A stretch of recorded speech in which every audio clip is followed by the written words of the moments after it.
તો રામ રામ, જય શ્રી કૃષ્ણ, જય માતાજી એન્ડ ગુડ મોર્નિંગ મિત્રો. તમારા માટે લઈને આવ્યો છું જે ટ્રેનના દાખલાઓ 2-3 દિવસથી આવે છે. એમાં કંઈક નવા પોઈન્ટ હોય કે શીખવા જેવું કંઈ પણ હોય એને આપણે અત્યારમાં કરી લઈએ. બરાબર, વહેલી સવારે 7 વાગ્યામાં આપણે આ વિડીયો કરી નાખીએ જેથી કરીને તમને એમ કહેવાય ઉઠતાની સાથે જ એક વસ્તુ શીખાય છે. અને 2-3 દિવસથી આ લોકો પ્રશ્ન આવે છે. ગઈકાલે આપણા સ્ટુડન્ટોએ પણ વાત કરી કે સર ટ્રેનની ઝડપના આવ્યા છે ને એમાં કંઈક નવું મને આ ટાઈપનું આવ્યું, તો આપણે એ દાખલા જે છે એને જોઈ લઈએ. અગાઉ મેં કરાવેલા છે પણ ભૂલી જઈએ કે ભાઈ એ વખતે કોઈ હતા નહોતા, આપણી ચેનલ જોતા હોય ના હોય. અત્યારે જે આવે છે એને જોઈ લઈએ. ઓકે, તો જુઓ દાખલો છે અહીંયા આવી જાય એવી વ્યવસ્થા હું કરી આપું છું. પ્રશ્નને પહેલાં વાંચીએ. 2-3 અલગ પેટર્નને 3 દાખલા કરાવીશ. 3 દાખલા છે, શાંતિથી જોજો. શિયાળો છે, ઠંડીના બેઠા બેઠા જોઈ લ્યો. બરાબર, એટલે મસ્તીનું શીખાઈ જશે. શું કહે છે, અલગ અલગ આપણે પેટર્ન લઈ લઈએ. જો, એક રેલવે સ્ટેશનથી દર 10 મિનિટે ટ્રેન રવાના થાય છે જેની ઝડપ 60 કિલોમીટર પ્રતિ કલાક છે. સામેથી આવતા એક વ્યક્તિને બંને ટ્રેનને પસાર કરતાં 12 મિનિટનો સમય લાગે છે. તો માણસની ઝડપ જે છે કેટલી હશે? પ્રશ્ન વાંચી લીધો. થોડું એના વિશે હું સમજાવી દઉં. કેવા શું માગે છે કે ભાઈ એક સ્ટેશન છે, ત્યાંથી આ ટ્રેન અને બીજી ટ્રેન એ દર 10 મિનિટે રવાના થાય છે. એટલે કે ભાઈ રેલવે સ્ટેશનથી આ પ્રશ્નને એવી રીતે પૂછશે કે એક બસ ડેપોમાંથી દર 10 મિનિટે એક બસ રવાના થાય છે. શબ્દ વાહન કોઈ પણ વાપરી શકે. હવે એની સામે એક વ્યક્તિ આવે છે. એ વ્યક્તિ છે ને આ દર 10 મિનિટે છે, પણ ઓલા વ્યક્તિને આની સામે મળતા 12 મિનિટ જેટલો સમય આ પસાર કરતા લાગે છે. ઓકે, હવે આની અંદર છે ને આ મિનિટને સમયના તે લોજિક નહીં લગાડતા, આપણે જે લખ્યું છે એ જ ઇટ જ આપણે સ્વીકારી લેવાનું.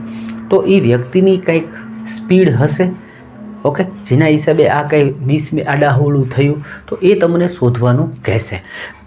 હવે આવા દાખલા છે ને એ કરવાના કેવી રીતે, તો સમજવા માટે આના ઉપરથી પછી એક મોટી પેટર્ન આવે છે. એટલે આને વ્યવસ્થિત આપણે સમજી લઈએ. પહેલાં તો આપણને જે કંઈ આપ્યું છે, માનો કે અહીંયા આપણને એણે ટ્રેન આપી છે, એટલે હું એક સાઈડ ટ્રેન લખું છું અને બીજી સામે આપણને એણે માણસ આપ્યો છે. હવે એ માણસ જે છે એ ક્યારેક તમને એવું કહેશે ચાલીને આવે છે, અથવા એ પણ કંઈક વાહનમાં છે, એવો શબ્દ કોઈ પણ વાપરી શકે. તો હવે આની પણ કંઈક સ્પીડ હશે ટ્રેનની, અને સામેની કંઈક સ્પીડ હશે. ટ્રેન છે એની સ્પીડ આપણને આપી દીધી છે કે દર 60 કિલોમીટર, દરેક ટ્રેનની 60 કિલોમીટરની સ્પીડ છે. માણસ છે એની સ્પીડ આપણે શોધવાની છે. હવે ટ્રેન છે એ દર 10 મિનિટે ઉપડે છે, ઓકે, અને આ જે છે એને દર 12 મિનિટે ટ્રેન મળે છે. ઓકે, આટલી વસ્તુ થઈ. હવે અહીંયા એક રમત આપણે રમવાની છે જેથી કરીને આ દાખલાને આપણે ઇઝીલી શોર્ટમાં આપણે કરી શકીએ. અહીંયા જે છે ને એ તમારે બંને વચ્ચેનો ટાઈમ ડિફરન્સ લખવાનો. જેમ કે અહીંયા 10 મિનિટ હતી અને અહીંયા 12 મિનિટ હતી, તો 10 અને 12 મિનિટનો સમયનો અંતર શું આવ્યો, તો કે 2 આવ્યું. શું આવ્યું? 2. બસ આટલું જ કરવાનું. અને વચ્ચે તમારે ઇક્વલ ટુની સાઇન મૂકી દેવાની, બરાબરની નિશાની મૂકી દેવાની. હવે જ્યાં છેદ ઉડે છે અહીંયા ઉડાડીએ 12 5 ને 60, 5 ગુણ્યા 2 એટલે 5 દુ ને 10. તો અહીંયા શું હતું?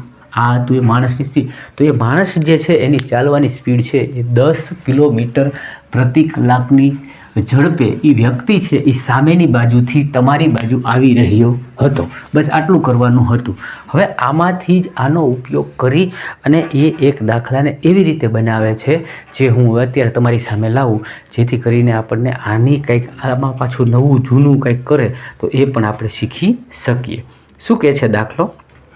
અહીંયા આવી જશે. 28 મિનિટના અંતરે 2 ગોળીઓ છોડવામાં આવે છે. એક ટ્રેનમાં બેઠેલ એક વ્યક્તિને આ ગોળીઓનો અવાજ 26 મિનિટના અંતરે સંભળાય છે. જો ધ્વનિનો વેગ 390 મીટર હોય તો આ સામેથી આવતી ટ્રેનમાં જે માણસ બેઠો છે એ ટ્રેનની સ્પીડ કેટલી? વસ્તુ સમજાણી? પહેલાંમાં શું હતું? હાલીને આવતો હતો અને માણસની વાત કરી હતી, ટ્રેનની વાત કરી હતી. અહીંયા શું છે? એક વ્યક્તિ ગનથી ગોળી ફોડે છે. પહેલી ગોળી અને બીજી ગોળી જે છોડી એની વચ્ચે એને 28 મિનિટનો અંતર હતો.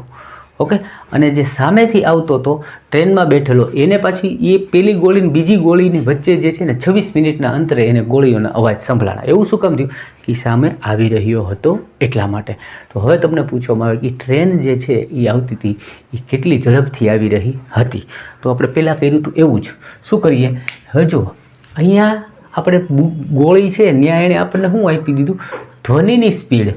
ઓલામાં શું હતું કે બસ કે ટ્રેન નીકળતી હતી, અહીંયા તો ધ્વનિની સ્પીડ શું કામ લઈશું? કારણ કે અવાજ સાંભળે છે, એટલે અવાજ માટે થઈને આપણે ધ્વનિની સ્પીડ આવી આની કેટલી? તો કે 390 મીટર પ્રતિ સેકન્ડથી ચાલે છે આ ધ્વનિનો. અને સામેની બાજુ શું હતું? તો કે વ્યક્તિ છે એ, બરાબર. એની સ્પીડ જે છે એ આપણને ખબર નથી. ઓકે, અહીંયા આપણે શું લખતા હતા? Time difference. આ ગોળી છોડે છે 28 મિનિટના અંતરે, ઓલાને સંભળાય છે 26 મિનિટના અંતરે, એટલે ડિફરન્સ શું આવ્યો? તો કે 2 મિનિટનો ડિફરન્સ આવ્યો. ઓકે, અને આ વ્યક્તિ છે એને સંભળાતું હતું 26 મિનિટના અંતરે. આટલું આપણે પહેલા દાખલામાં કર્યા હતા, સેમ કર્યું. હવે જુઓ, છેદ ઉડે ત્યાંથી 2થી ઉડાડીએ એટલે 13, અને 13થી ઉડાડીએ 13, 13 ને 39, આ શૂન્ય અહીંયા મૂકી દઈએ. ઓકે, એટલે આ 30 મીટર પ્રતિ સેકન્ડ જે આપણને આવી સ્પીડ એ કોની આવી? તો કે એ જે આ સામેથી આવતી હતી ને ટ્રેનની. કેટલી આવી? 30 મીટર પ્રતિ સેકન્ડ એની સ્પીડ આવી. માનો કે આને તમને કિલોમીટરમાં પૂછી હોત, તો મીટરમાં પૂછી છે તો આપણને ખબર છે સૂત્ર છે 18/5થી આપણે જે કંઈ ગુણાકાર ભાગાકાર કરી અને એને એ પણ આપણે મેળવી શકીએ. આ ટાઈપના દાખલાઓ પૂછાયેલા છે એટલે એ મેં કરાવી દીધા. હજી હવે એમાં એક ત્રીજું પેટર્ન એક નવું આવ્યું છે, એને પણ આપણે અત્યારે શીખી લઈએ એટલે 3 પેટર્ન જે છે એ શીખાઈ જાય. અને એના સિવાય તમને વાત કરી દઉં તો મેં આખું એક સરસ મજાનો વિડીયો મૂક્યો છે કે ટ્રેનમાંથી આવતા અલગ અલગ પ્રકારના દાખલા. બાકી આનાથી વિશેષ પણ જે કંઈ પેટર્નો બને છે મેં લીધેલી છે, તો આપ જોઈ લેજો. ત્રીજો દાખલા તરફ જઈએ. અહીંયા આવી જશે.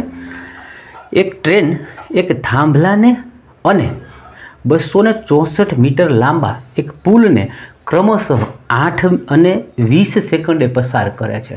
શું કહે છે? એક ટ્રેન છે એક થાંભલાને પસાર કરે છે અને 264 મીટર લાંબા એક પુલને પસાર કરે છે. થાંભલાને પસાર કરતાં 8 સેકન્ડ લાગે છે, જ્યારે પુલને પસાર કરતાં 20 સેકન્ડ લાગે છે. તો રેલગાડીની ઝડપ પ્રતિ સેકન્ડમાં કેટલી હશે?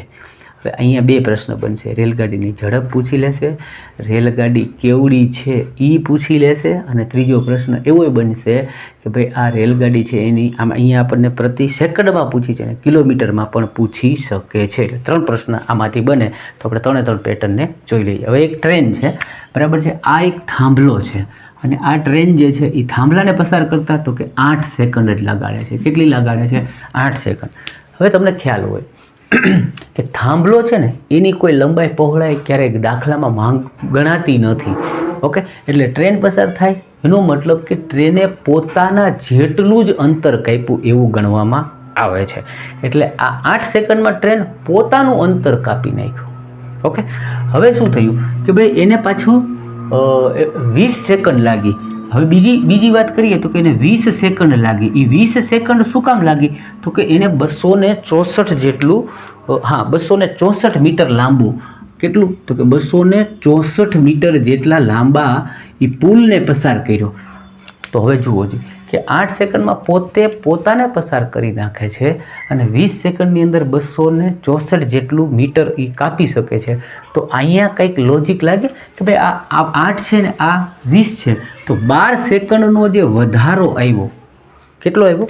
12 સેકન્ડનો જે વધારો આવ્યો એ શું કામ આવ્યો? તો કે એ વધારો એટલે આવ્યો કે એને 264 મીટર જેટલું અંતર એને કાપ્યું. કેટલામાં?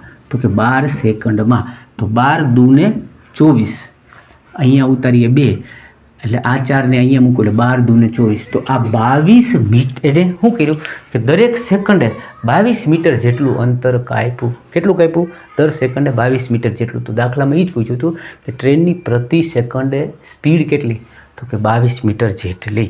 હવે મેં કીધું હતું એમ, જો તમને પૂછવામાં આવે કિલોમીટરમાં કેટલી, તો પાછું તમારે એને ઉપર 5/18થી ગુણાકાર કરવો પડશે.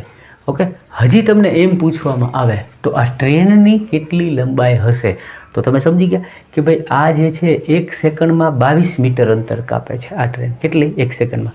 અને થાંભલા જેટલું પોતાને પાસ કરતા 8, એટલે 22 × 8 કરશો તમે તો તમને પાછો એની પોતાની લંબાઈ મળશે. ચોથો પ્રશ્ન હજી એમાંથી કાઢે કે ટ્રેન અને આ પુલ બંનેનું જે અંતર છે એ કેટલું થાય.